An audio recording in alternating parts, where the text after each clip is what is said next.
1781, the British were coming from South Carolina. They had landed in Charleston, had beaten the American army at Camden, and were heading north. And in North Carolina, we decided to do a preemptive attack against loyalists wanting to join the British.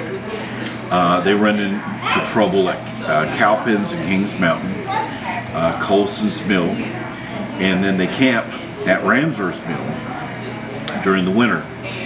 Lord Cornwallis hears that the American army is camped north of there, and he goes on the attack, which leads to the Battle of Cowan's Ford, which is now off of Lake Norman.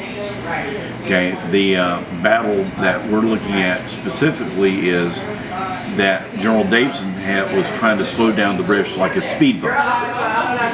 The Catawba River, Cowan's Ford, was one way of slowing them down, but a lot of people don't realize that he had a second line of defense just up the road outside of Mooresville at a place called Torrance's Tavern, which is now between the road at Langtree and the Transco pipeline, which is a big gas pipeline that parallels the road.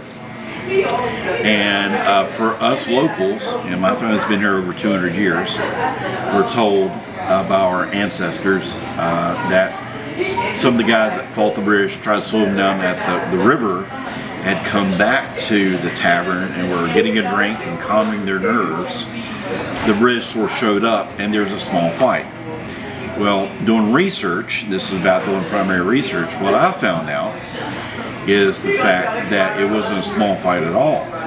That Davison requested and got help from people from South Carolina. They had militia up here under Colonel Thomas Farmer, and it was a fight that in a lot of people's minds was like 40 or 50 men, turned out to be about 700 guys getting into it off what's now Langtree Road.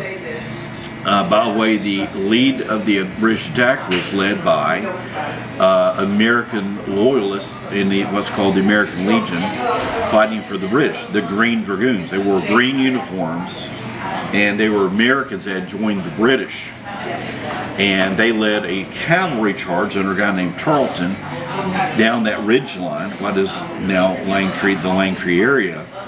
And by the way, Tarleton said in his own memoirs, he debated launching the attack because our guys were actually pretty prepared. We had overturned wagons, but his ego and his arrogance and wanting to get a little payback for Cowpens led the attack. And even though they broke through, they lost 28 horses out from under them.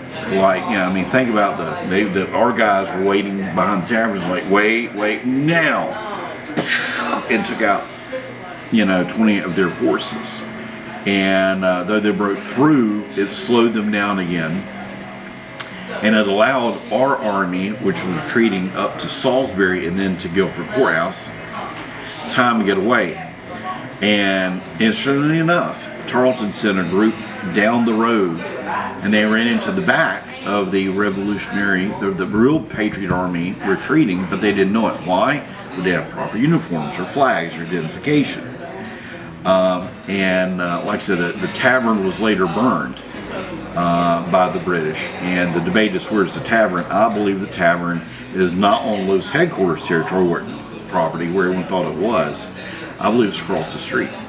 And I've also found a remnant of the road out in the woods that went right by the tavern in 2018.